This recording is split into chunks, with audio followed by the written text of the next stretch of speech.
皆さんこんにちは。プログレッシブサイエンスニュースのお時間です。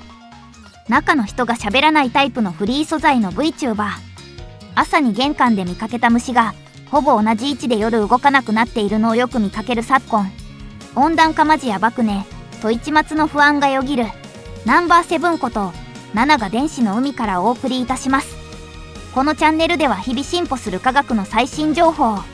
ニュース番組のようにスタイリッシュに、そして分かりやすくお伝えします。本日のニュースはこちら。不可能とまで言われた事象、割とあっさり実証。量子もつれの可逆操作法を発見。ワルシャワ大学の研究チームは、量子系のもつれ関係にも古典論のエントロピー則が適用できるという考えが、昨年に日本の理化学研究所主導の研究チームにより確率論的に証明されたことを受け、EPR 相関における全近領域の核観測者にとっての波動関数収縮の可逆性を、熱力学におけるカルノーサイクルのように操作できる手法を考案。実験的にこれを実証し、情報と局所実在性とその応用可能性をめぐる、物理学会における長年の激しい議論の決着に強力な一手を打ちました。これはもう完全に怪文書ですね。過去最大級かもしれません。すいません、わざとです。というのも、これは完全にプロの研究者が解釈を排して定量的に議論している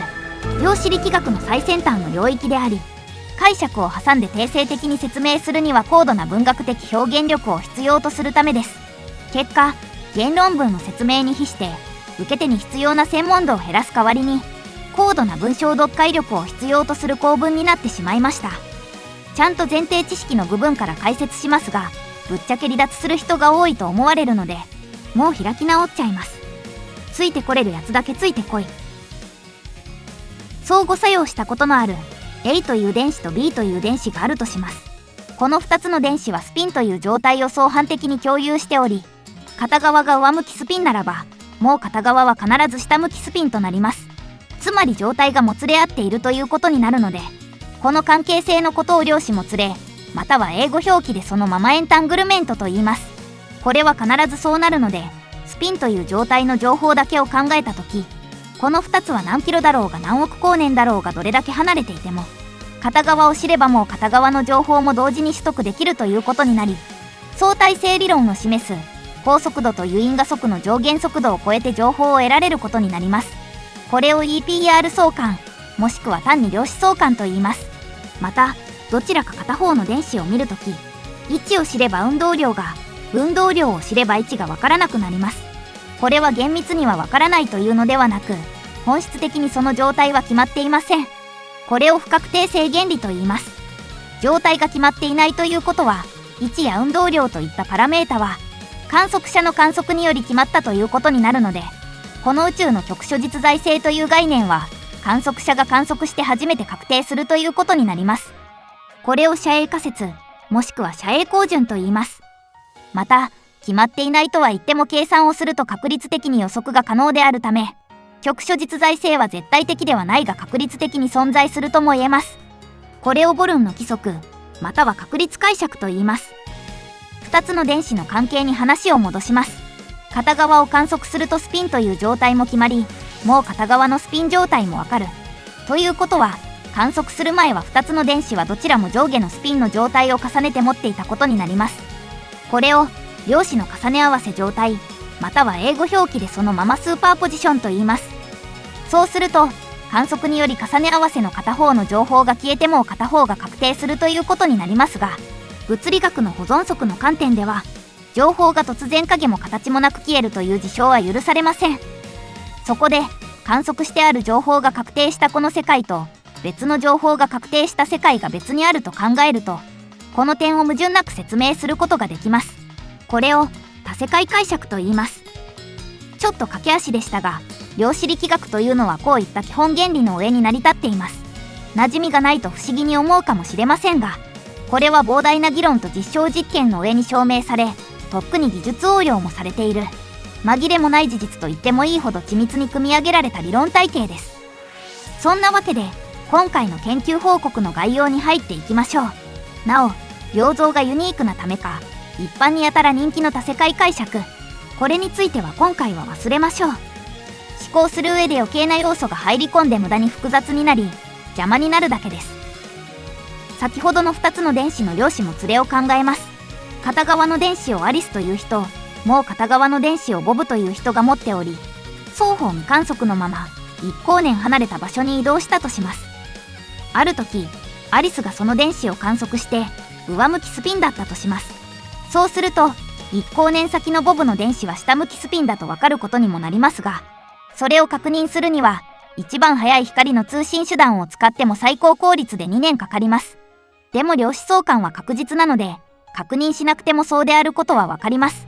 ただここで問題となるのはアリスとボブどちらが先に観測をしたのかわからないということです。アリスが観測して上向きだったのが事実だとしても、アリスが観測したから上だと決まったのか、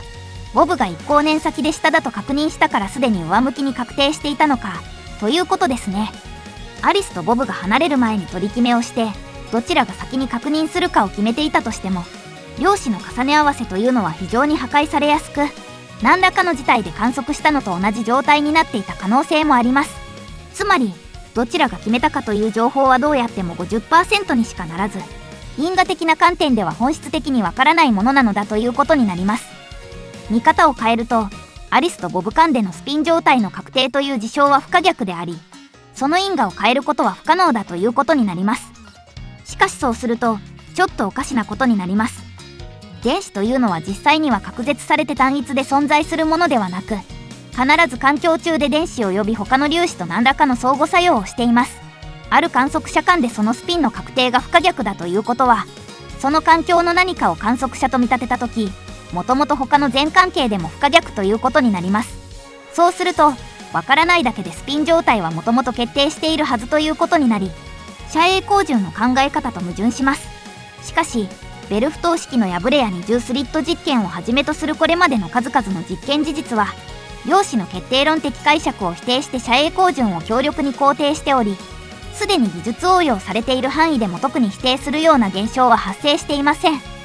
ということは、このアリスとボブ間の量子も連れの不可逆性は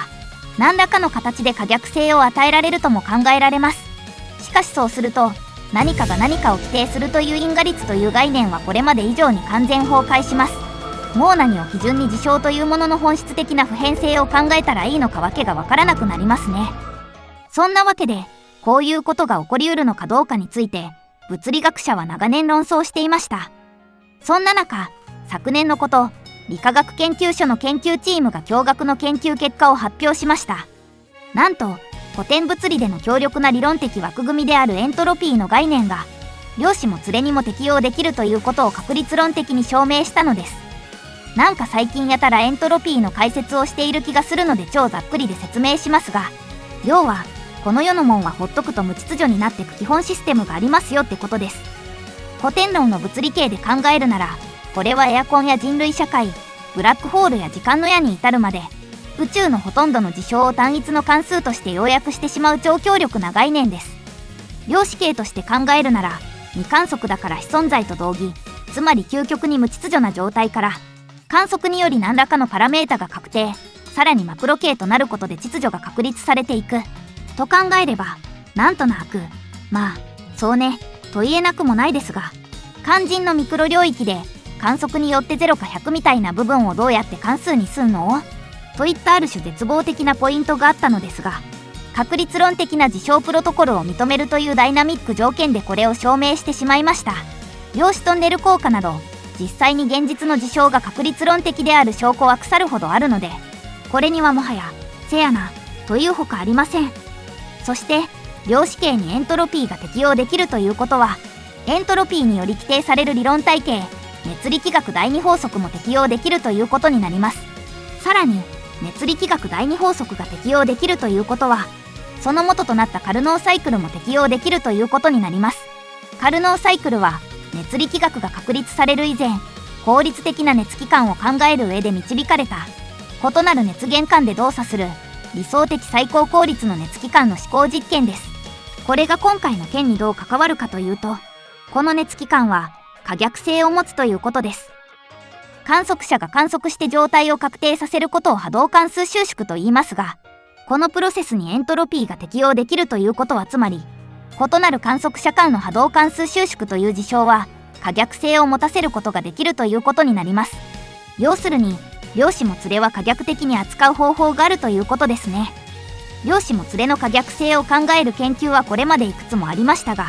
ことごとく問題点が発見され、そもそも可逆性なんてないんじゃないかという見方も大きくなっていました。しかしこの証明の発表により、これは根本から覆され、考え方がちょっと悪かっただけという具合にフェーズが大逆転したのです。証明がなされたとなれば残るは実証です。とはいえ、じゃあそれをどうやるのという非常に大きな壁があるため、これはとても難航するであろうことが予想されていました。が、証明からわずか1年後の今年に達成されました。早すぎるだろう。今回の研究チームは、異なる観測転換に追加の量子もつれシステムを共有させるというアイデアでこの実証に成功しました。これはアリスとボブの例で言えば、アリスとボブに同じ量子もつれ電池なるものを共有させるということです。一光年も離れてたら同じ装置を共有なんてできんじゃろがいというツッコミはなしです。そこはどうでもいい部分です。大事なのは量子もつれに確かに可逆性を持たせることができるという事実です。実際に量子もつれ電池という装置を作ったのではなく、仮想的なシステムによるものですが、この実験ではアリスとボブといったような単純な条件だけではなく、あらゆる量子混合状態での量子もつれ変換を完全に可逆的に操作できることを実証しました。この知見は量子情報技術に凄まじい技術革新をもたらす可能性があります。単一の電子と電子のもつれといった条件だけではなく、複数の電子と他の粒子のもつれという複雑な条件でも可逆的に扱えるため、現行の光通信ネットワークのような量子ネットワークの構築とその操作、または生物系のような超複雑系の量子ネットワークシステム的な理解、可逆変換式量子プロセッサとして、従来とは一線を画する超効率の量子コンピュータの開発など、凄まじい技術的ブレイクスルーの中心となる基幹理論となり得ます。そして、もし将来この知見が当たり前のものとして技術応用されるまでになれば、アリスとボブが思考実験におけるわけのわからない状況説明のために、電子一つだけ持たされて遥か彼方まで引き離される機会も減っていくかもしれませんね。今回の研究論文は、現在アメリカ物理学会誌において限定アクセスとなっています。学術機関に所属の方や個人でアクセス権をお持ちの方は、ぜひアクセスして、数奇にも程がある運命のくびきからアリスとボブを解き放ってあげてください。ついでに、去年の理科研の論文も概要欄に貼っておきます。それでは今回はこれでお別れです。気に入りましたらまたお会いしましょう。ご視聴ありがとうございました。オツグレッシブ。この動画は、我が国における科学知識の一般理解及び、科学知識のエンタメ活用を推進する、プロジェクト PSN in ほとばしる科学講座と、ご覧のスポンサーの提供でお送りしました。チャンネル登録、高評価、よろしくお願いします。